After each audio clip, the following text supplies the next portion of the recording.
Si vous êtes nouveau sur la chaîne, n'oubliez pas de vous abonner et d'activer la cloche de notification. On commence.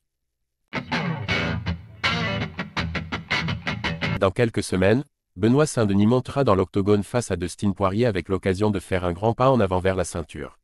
D'ailleurs, d'après un spécialiste français, ce serait le rêve de Dana White et l'UFC pour une raison assez simple.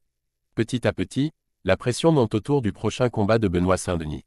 Après une grosse frayeur la semaine passée, liée à une annonce malencontreuse de son adversaire Dustin Poirier, tout est rentré dans l'ordre et le commun event de l'UFC 299 est bel et bien officiel. D'ailleurs, l'Américain a clairement annoncé la couleur à un peu plus d'un mois de l'événement. La préparation est donc intense pour le Français, qui aura fort à faire face à l'une des plus grosses légendes de l'histoire de sa catégorie. Pour arriver au sommet de sa forme et aiguisé comme jamais, il s'est d'ailleurs offert les services de Saladin Parnasse, dont le profil gaucher se rapproche un peu de Poirier. Le double champion du KSW a été impressionné par le niveau de BSD, c'est rassurant. Benoît Saint-Denis, le nouveau Dustin Poirier. Ce qui est étrange en revanche, c'est que l'engouement ne semble pas aussi important qu'autour du choc 100% tricolore entre Cédric Doumbé et Beyzangur Chamsoudinov.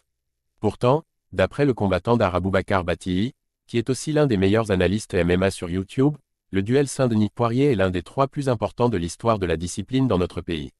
Mis à part John Jones contre Cyril Gane, et Manon Fiorot contre Rosna Majuna, on n'a jamais vu une telle confrontation sportive dans le MMA français. Même si Poirier arrive sur la fin de sa carrière, il est toujours à son prime. Ça reste Poirier, même s'il a pris un KO contre Guettier. D'ailleurs ils ont beaucoup de similitudes. Poirier est pour moi le combattant avec le plus de cœur, après il y a Benoît qui arrive. Et comme Dustin Poirier arrive sur la fin, j'ai l'impression que l'UFC veut faire de Benoît le nouveau Poirier, ce combattant au grand cœur qui ne lâche rien, qui accepte tous les défis. Les mettre ensemble c'est un peu un passage de flambeau. La manière dont Benoît Saint-Denis s'est débarrassé de Frévola, il fait kiffer. On ne peut que le pousser. Pour Aboubakar Batilli, l'UFC aurait un plan en tête pour Benoît Saint-Denis.